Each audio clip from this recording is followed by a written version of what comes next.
네, 목사하신 말씀 잠시 나눌 시간 갖도록 하겠습니다. 지난주 좀 어떤 말씀을 드렸는데요. 이제 성경을 좀 책별로 한 권 한 권씩 뭐 개관은 좀 거창하고 아주 짧게 그 성경에 관련된 이야기를 하고요. 뭐 책 한 권을 한 주에 뭐 끝낼 수는 없습니다. 그러나 그 책이 갖고 있는 핵심적인 어떤 교훈이나 또는 메시지를 한 주 말씀으로 풀어내면서 성경을 한 권 한 권 좀 풀어가는 시간들을 좀 가져보려고 합니다. 순서가 앞에가 좀 역순이 있었습니다만 이제 순서대로 가겠는데요. 오늘은 이제 성경의 네 번째 책입니다. 성경의 앞에 다섯 권은 모세오경이라고 분류를 합니다. 모세가 기록을 한 말씀인데요. 오늘은 네 번째 민수기입니다. 민수기. 자, 이 민수기라는 뭐 한글 성경만 뭐 이름만 들어서는 뭐 여자 이름 같지 않습니까? 예, 어떤 사람의 첫사랑 이름 같기도 하고 뭐 제가 그렇다는 것은 아닌데요. 민수기 와닿지 않습니다. 이게 명확하지가 않아요. 이제 한자로 좀 풀면 조금은 더 그림이 그려집니다. 민수기, 예, 백성민자, 세수, 기록할 기라고 한 한자가 쓰입니다. 민수기. 그러니까 뭐 해석을 좀 다양하게 할 수 있습니다만 백성의 어떤 수를 기록한 백성의 숫자 뭐 이런 내용을 담고 있습니다. 그래서 영어 성경 이름은 아주 직관적으로 넘버스입니다. 그냥 예, 넘버스 숫자예요. 예, 민수기라고 하는 그 의미가. 이런 이름이 붙여진 배경에는 민수기 1장과 4장 그리고 26장에 기록된 두 번의 인구조사와 관련이 있습니다. 출애굽한 이후에 이제 모세에 의해서 하나님께서 이제 인구조사를 지시하시는데 이제 첫 번째는 이제 어떤 군대를 조직하기 위해서 이제 사람들을 파악하기 위한 그런 인구조사였고요. 그리고 두 번째는 그 다음 세대의 이제 인구조사를 위한 민수기에는 이런 숫자들이 좀 많이 등장을 하게 되는데 그러다 보니까 이 이름을 민수기라고 그렇게 정한 것 같습니다. 언뜻 보기에는 무슨 인구조사 보고서 같이 그렇게 보이지만 실제 이 민수기 말씀의 핵심은 히브리 성경 이름을 보면 우리가 알 수 있습니다. 히브리어 성경은 이 민수기가 베미드바르라고 이름이 붙여져 있습니다. 뜻은 광야에서라고 하는 뜻입니다. 이게 핵심입니다. 예. 민수기의 모든 이야기의 배경은 광야입니다. 예, 출애굽한 이후에 이제 그 광야에서 벌어지는 일들인데요. 자, 시간적으로는 이스라엘 백성들이 이제 출애굽을 합니다. 그리고 한 1년쯤 지난 시점이에요. 예, 시내산 기슭에서 이제 하나님의 말씀도 받죠. 예, 십계명 언약을 다시 받고 이제 거기서부터 1년여쯤 지난 그 시점이에요. 그리고 지리적으로는 말씀했듯이 이제 시내산에서 시작을 해서 이제 가나안 땅에 들어가기 위한 남쪽 지역인 모압 평지라고 하는 뭐 지도를 다 띄우고 하면 좋겠는데 그냥 가볍게 넘어가겠습니다. 그것이 지리적인 배경입니다.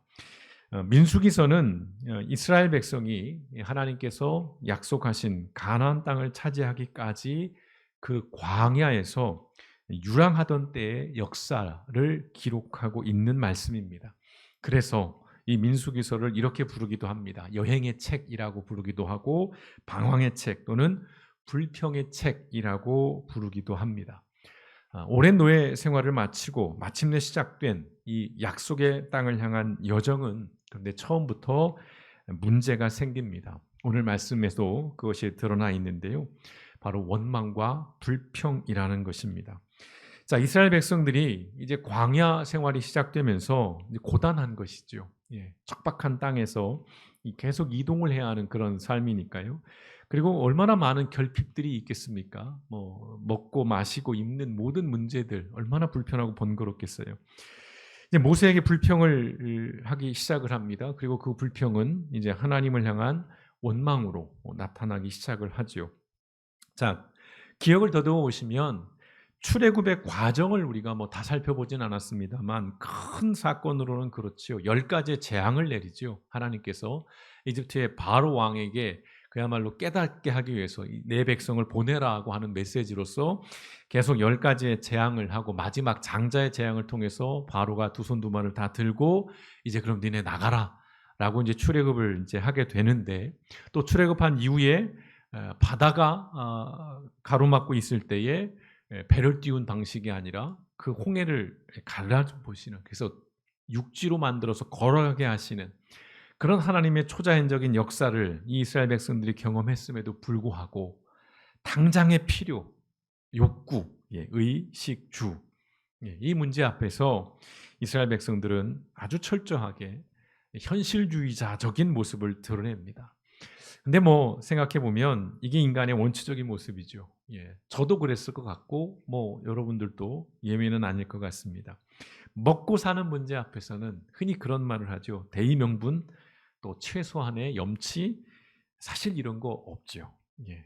제가 절대 빈곤에 처해 보지는 않았습니다만은 그런 역사를 보면 인간으로서의 어떤 기본, 인간에 대한 예의, 염치, 도리 이런 거 없죠. 성경에도 기록되어 있고 또 우리의 조선시대 역사에서도 그런 기록들이 있습니다만은 배고프면 죽은 사람 삶아 먹고요. 내 자식들도 잡아 먹습니다. 그게 인류의 역사이거든요. 그러니까 이스라엘 백성들이 보여준 모습은 사실은 이들이 특별히 더 악한 사람이거나 더 극악무도한 사람이라는 것이 아니죠. 그냥 인간이 가진 그런 모습을 보여주고 있습니다. 또 하나 덧붙이고 싶은 것은 그러한 상황이 놓이면 우리가 가진 이 신앙도 무의미해진다는 것입니다. 조금 어려우면 하나님께 매달려요. 여러분을 더듬어 보십시오. 내 삶을. 조금 어려우면 하나님 붙잡아, 하나님 도와주세요.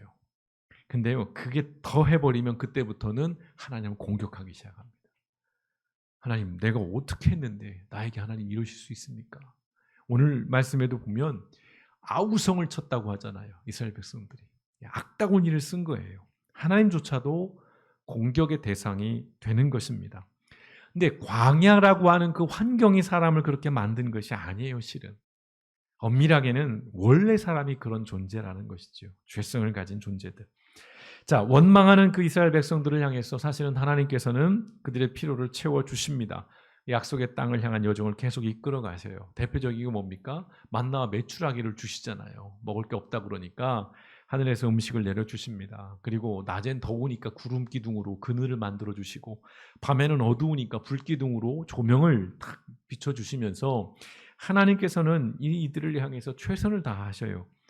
그런데 이들이 계속 불만과 원망을 하게 됩니다. 그런 가운데 중대한 하나의 사건이 벌어집니다. 이게 이제 민수기서의 분기점이고요.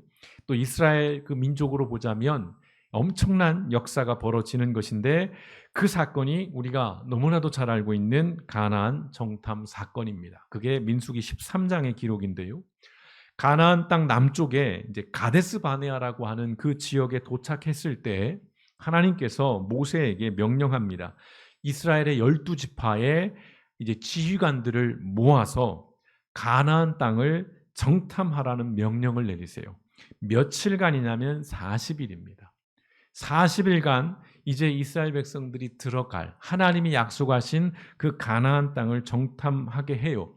자, 40일 정탐한 후에 이 가나안 정탐 이야기에서 빠질 수 없는 인물이 등장하지요. 여호수아와 갈렙이라고 하는, 여호수아는 이제 모세의 뒤를 이은 지도자가 됩니다.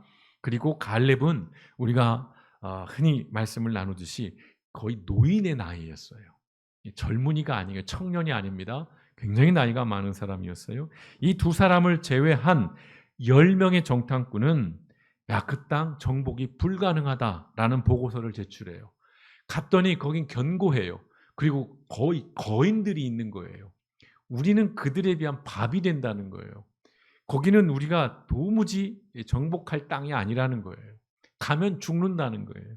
그런 부정적인 보고서를 제출합니다. 이 보고서를 접한 이스라엘 백성들의 반응을 기록한 말씀이 오늘의 본문 말씀이고요. 그 반응에 하나님의 반응이 기록된 말씀이 또 오늘의 본문 말씀이기도 합니다.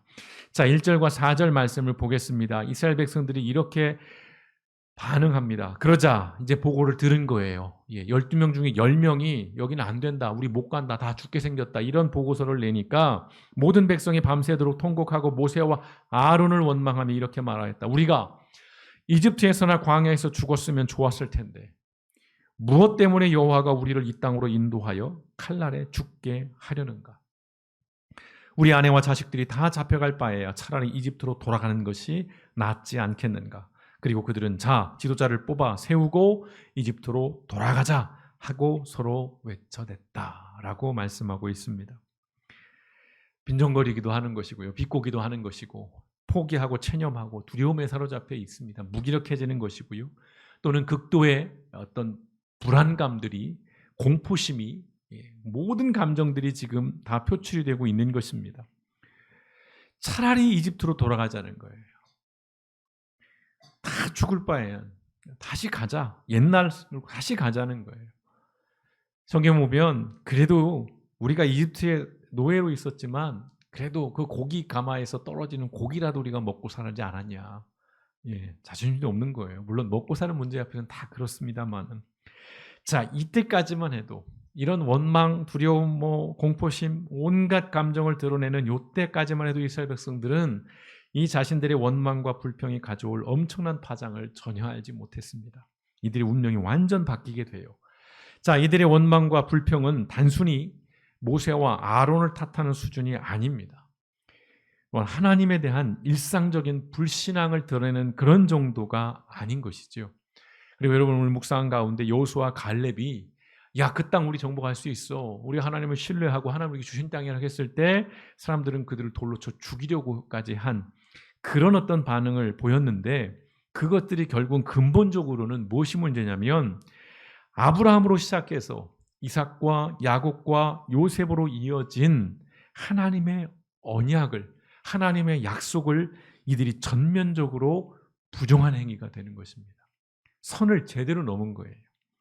자, 이제 민수기서를 통해서 하나님께서 들려주시고자 하는 진짜 이야기가 시작이 됩니다. 자, 민수기는요, 그런 의미에서 성경의 어떤 책보다도 무서운 책입니다. 굉장히 무서운 책이에요. 그리고 아주 현실적인 책입니다. 자, 먹고 사는 문제 앞에서 철저하게 현실적인 반응을 보였던 이스라엘 백성들처럼 이제는 하나님께서 죄에 대해 아주 엄정한 현실 반응을 보여주셔요. 우리만 현실적인 반응을 보이는 게 아닙니다. 하나님도요, 현실 반응을 보이십니다.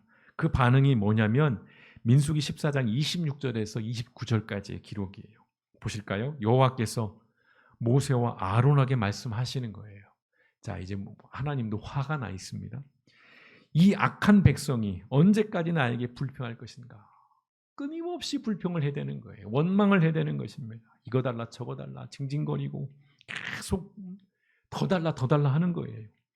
자, 나는 이들이 원망하는 소리를 다 들었다. 너희는 그들에게 내가 이렇게 말한다고 일러주어라 라고 이제 말씀을 주시는데 이렇게 말하는 겁니다. 내가 분명히 말하지만 내가 살아있는 한 너희 말대로 해주겠다. 뭐라고 말했습니까? 야, 차라리 이럴 바에는 우리가 그냥 죽어버리면 좋겠다. 그런 얘기를 했어요. 그래서 그렇게 얘기해 주는 거예요. 너희는 이 광야에서 쓰러져 죽을 것이다. 사랑의 하나님이신데 너희가 나에게 불평하였으므로 여분의 아들 갈렙과 너네 아들 여호수아를 제외하고 나를 원망한 20세 이상의 사람들은 내가 약속한 땅에 하나도 들어가지 못할 것이다. 어마무시한 말씀이에요. 하나도 들어가지 못한다는 것. 지금 하나님이 적당히 넘어가지 않습니다. 얼르고 달래지 않으셔요. 아주 현실적인 반응을 보이십니다.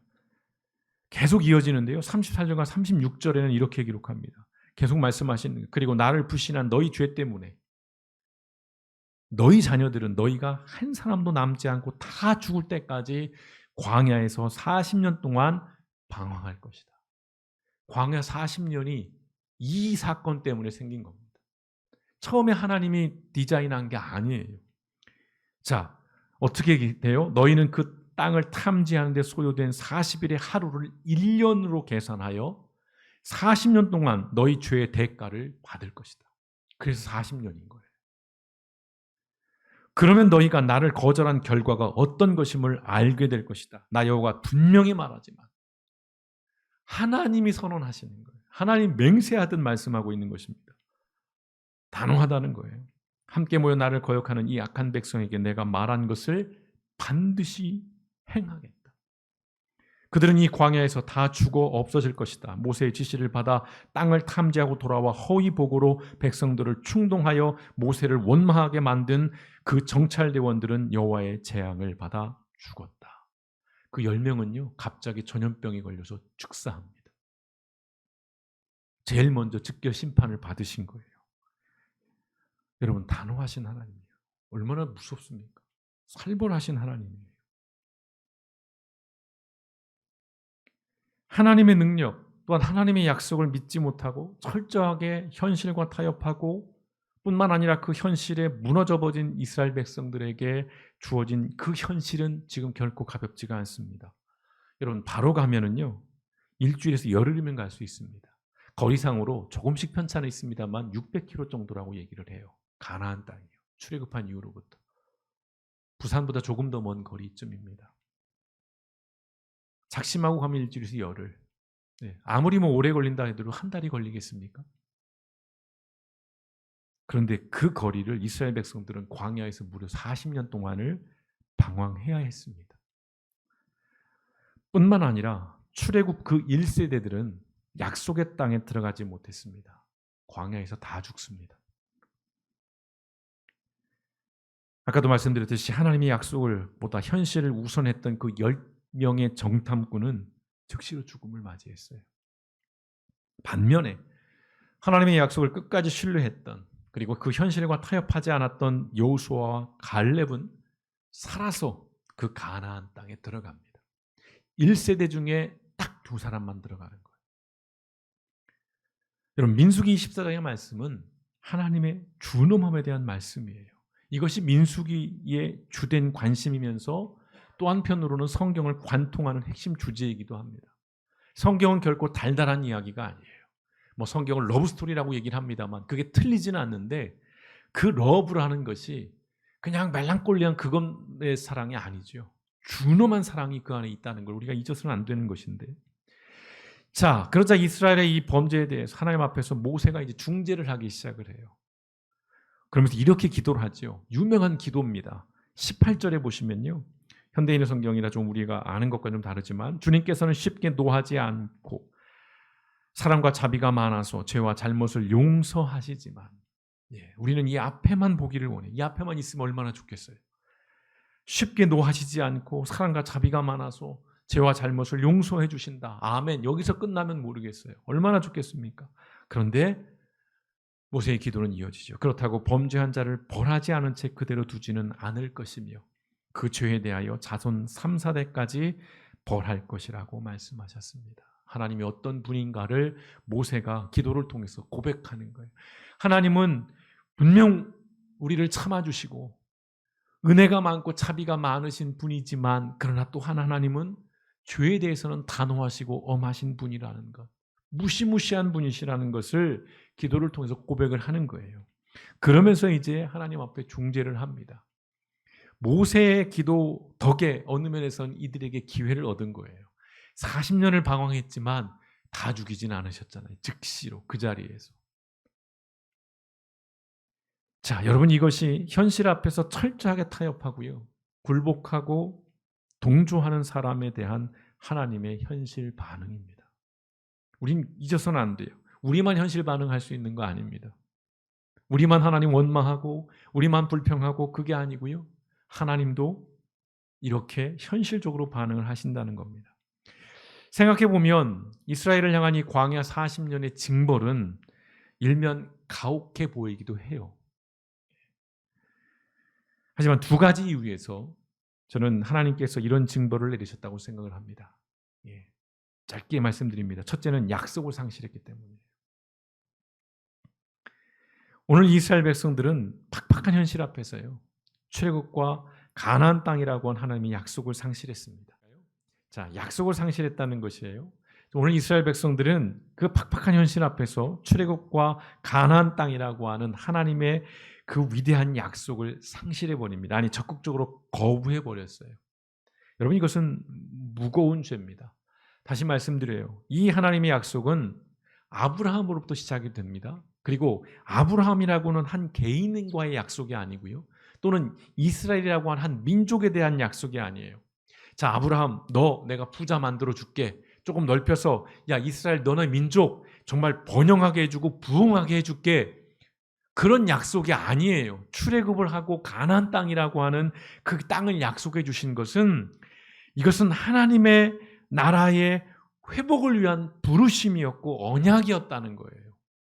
한 개인을 위해서, 한 민족을 위해서 하나님이 복을 때려 부어 주시는 그런 약속이 아니라 이들을 통해서 하나님은 그들이 창세기 3장 이후에 범죄한 이후에 또한 바벨탑을 쌓으면서 철저하게 흩어졌던 그들, 하나님의 계획을 어그러지게 했던 그것을 다시 회복하는 대표주자로서 아브라함을 부르신 것이고 이스라엘이라고 한 민족을 택하신 것이에요. 그들에겐 책임이 있었다는 거예요. 그들은 감당해야 될 사명이 있었고 의무가 있었다는 것입니다.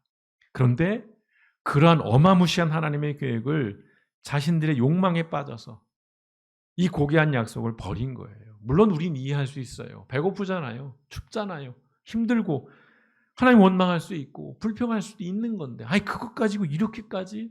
근데 그들의 원망과 불평에는 그 본질에는 이 하나님의 이 약속에 대한 이해가 전혀 없다는 거예요. 고려가 없다는 것입니다. 그러나 아무도 안 했느냐? 아니요. 여호수아와 갈렙은 했잖아요. 그들은 하나님의 약속을 계속 붙잡고 있는 것입니다. 그러니까 그들은 약속의 땅에 들어갈 수 있었다는 것입니다. 오늘 이스라엘에게 임한 이 징벌이 결코 가혹하지 않은 것은 그들이 감당해야 될 책임을, 사명을, 하나님의 그 원대한 계획을 맡겨주신 그 고귀한 것들을 아무렇지도 않게 내팽개쳐졌기 때문에 이런 현실을 맞이할 수밖에 없다는 것입니다. 둘째는요, 다음 세대들을 향한 경고입니다. 말씀드렸죠. 출애굽 1세대들은 약속의 땅에 들어가지 못했어요. 모두 광야에서 죽습니다. 여러분, 심지어는 모세도 광야에서 죽었죠. 예, 말이 꼬이네요. 느보산에서, 가나안 땅이 내려다 보이는 느보산에서 모세도 죽습니다. 모세조차도 하나님은 허락하지 않으셨어요.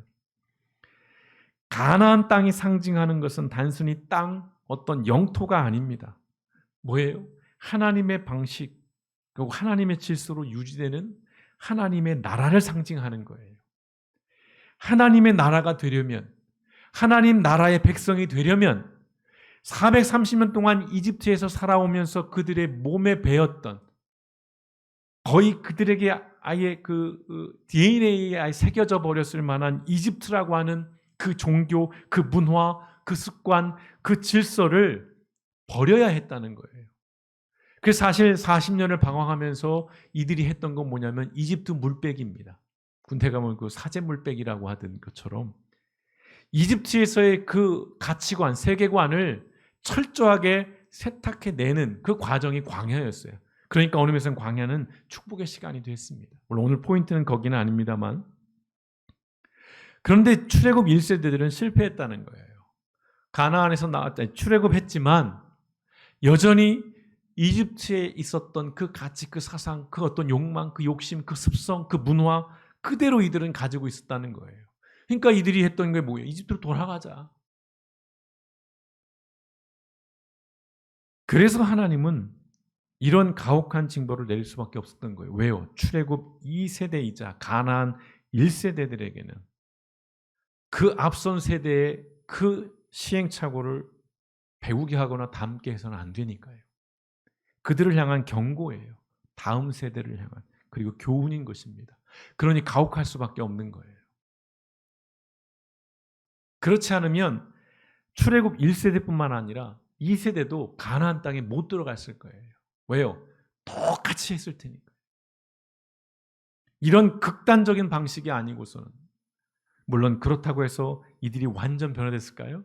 이후에도 끊임없이 이들은 시행착오를 겪어요. 자, 출애굽 1세대의 실패는 자신들은 물론 이것도 중요한 포인트입니다. 다음 세대에게도 광야 40년이라는 무거운 짐을 지웠어요. 이게 말씀의 포인트입니다.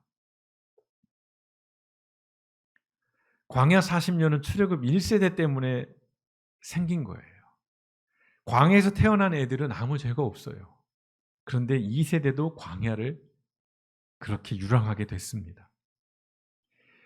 현 세대가, 앞선 세대가 하나님께서 주신 사명을 감당하지 않으면 다음 세대들이 그 대가를 떠안게 됩니다. 앞선 세대가요, 현실에 무비판적으로 타협해버리고 침묵하고 굴복해버리면 그 다음 세대는 더 가혹한 현실을 물려받게 돼요. 좀 고민했지만 이 말씀을 드리겠습니다. 왜 갑자기 저 얘기를 할까? 후쿠시마 오염수. 나이 많으신 분들은 상관없습니다. 오염수를 방류한다고 해서 내가 고등어 먹고 오징어 먹는다고 바로 방사능 피폭되지 않습니다. 그러나 지금 젊은 세대, 어린 세대, 그 다음 세대들은 아무도 장담할 수 없어요. IAEA에서 문제 없다고요? 거기에 가장 많은 후원을 하는 게 일본입니다. 직전 IAEA 대표가 일본 사람이었어요. 과학적이라고요? 아니요. 과학자들이 얘기합니다. 생물학자들이 얘기를 해요. 연구 결과가 없다는 거예요. 산중수소가 인류에게 어떤 영향을 미치는지. 그리고 일본이 지금 말하지 않은 수없이 많은 그 숨겨진 것들. 그런데 안전하다는 거예요. 그걸 우리나라 총리가, 대통령이, 국회의원들이 변호해주고 있어요. 옹호해주고 있어요. 아니 목사님 왜 또 정치 얘기를 하세요? 아니요. 여러분, 경제가 어려운 건 정치 문제 때문이에요. 먹고 사는 문제는 정치와 관련이 있습니다. 그런데 이 먹고 사는 문제의 가장 핵심은 신앙과 관련이 있다는 거예요. 그래서 말씀드릴 수밖에 없는 겁니다. 목사님 괴담이라는데요? 광우병 보셨잖아요.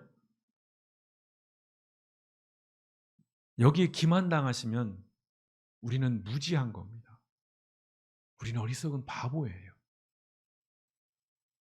이건 되돌릴 수가 없습니다. 한번 바다에 버려지면 다시 담을 수가 없어요. 지금 일부에서 소금을 사재기를 한답니다.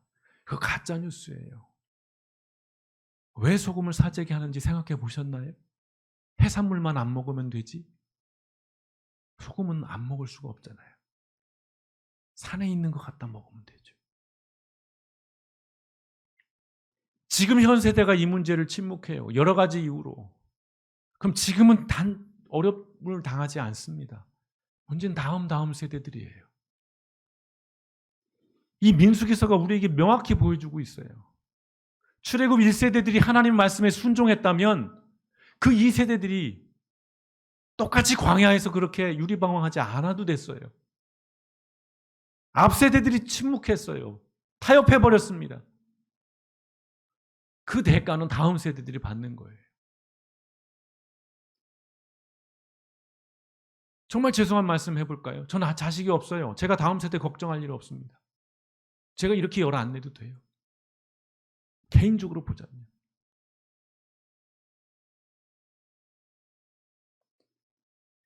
오늘의 한국 사회를 보고 오늘의 한국 교회 상황을 보면 너무나 이 이스라엘 백성들과 닮아 있어요. 하나님의 계획을 이뤄가는 약속의 땅을 향한 여정을 포기해야 합니다. 욕망에 굴복해버렸어요. 끊임없이 이집트로 돌아가려고 합니다. 이집트가 어떤 곳입니까? 욕망으로 사는 곳이에요. 힘의 논리에 의해 사는 것입니다. 능력 위주로 사는 사회예요. 세상은 말할 것도 없고 지금 교회도 다르지 않습니다. 그래서 매우 위험해요. 여호수아와 갈렙 같은 목소리를 내면요, 그때도 돌들어 죽이려고 했잖아요. 지금도 마찬가지입니다. 이상주의라고 조롱을 해요. 야, 당신 참 순진하다라고 비웃어요. 정치적이라고 비판합니다. 그런데 그렇게 비판하는 사람들이 실제로는 더 정치적이에요.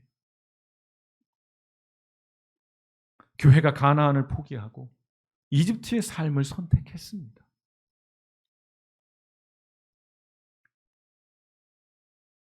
감자튀김이 눅눅해져서 제가 빨리 끝내겠습니다. 하나님의 계획이나 약속을 잊은 지 오래라는 것입니다. 하나님 나라와 전혀 다른 가치와 질서를 가진 세상과 타협해버렸어요. 오히려 그런 세상과 손을 잡아버렸습니다. 오늘 우리의 교회들이요. 민수기는 이런 우리에게 주시는 하나님의 준엄한 경고입니다. 무시무시한 경고예요. 용서해 주시겠지. 야, 회개하면 돼. 여러분 그렇게 나이브하게 생각하시면 다음 세대들이 다 죽어나가는 것입니다. 지금 우리는 광야에 있습니다. 그래서 우리는 물어야 돼요. 끊임없이 물어야 합니다. 나의 삶은 가나안을 향한 사명의 여정인지 아니면 이집트를 향한 끊임없는 욕망의 여정인지, 내가 믿음을 가지고 신앙을 가지고 내가 살아가는 그 목적지가 무엇인지, 내가 목회를 하고 내가 교회 목양을 하는 그 근본적인 게 어디에 목표를 두고 있는 것인지, 신앙을 버리고 현실과 타협하고 부조리한 현실에 침묵하고 외면한다면 그 결과는 모두 죽습니다. 지금 당장 죽지는 않아도 되돌릴 수 없는 그런 현실을 마주할 수 있다는 것입니다. 여러분, 어떤 현실에서도 어떤 상황에서도 결코 바다를 포기하지 않는 그 강물처럼 막히면 잠시 멈추고 또한 돌아가는 한이 있더라도 결코 강물은 바다를 향한 그 여정을 포기하지 않습니다. 제가 한 말은 아니고요. 그것처럼 가나안 땅을 향한 믿음의 여정을 우리가 포기하지 않았으면 좋겠습니다. 하나님의 약속은 언제나 신실하시고 하나님의 약속은 언제나 완전하시고 하나님의 약속은 분명합니다. 당장 우리 현실이 어려운 건 맞습니다. 이겨낼 수 없는 현실인 것도 맞고요. 포기하고 싶고 타협하고 싶은 그런 우리의 현실인 것 맞습니다. 그러나 거기에서 포기해버리고 타협해버리고 침묵해버리면 오늘 나는 어떻게 살아날지 몰라도 우리 다음 세대들은 내 선택에 대한 대가를 아주 참담하게 참혹하게 져야 한다는 것입니다. 좀 무거운 말씀, 어려운 말씀, 불편한 말씀을 드렸습니다마는 왜 이런 말씀을 제가 이렇게 드리고 있는가를 오늘 이 민수기서에 등장하는 이스라엘과 그 하나님의 모습을 통해서 우리가 두렵고 떨리는 마음으로 우리의 삶을, 우리의 신앙을 돌아보면서 우리가 느누이 말씀드립니다. 세상을 바꾸려고 하는 거 아닙니다. 내가 하나님 앞에 변질되지 않는 신앙인으로 꿋꿋하게 세워져서 적어도 나로 인하여 우리의 가족들이, 내 아이들이 하나님의 그 복을 이어서 받는 그런 복된 인생이 될 수 있기를, 그러한 믿음, 그러한 신앙으로 우리가 살아가기를 포기하지 마시고 이번 한 주간, 이 한 달간도 여러분 믿음의 싸움을 끝까지 해 나가시는 저와 여러분들이 글복교회 모든 성도 되시길 주님의 이름으로 축원드립니다. 함께 기도하시겠습니다.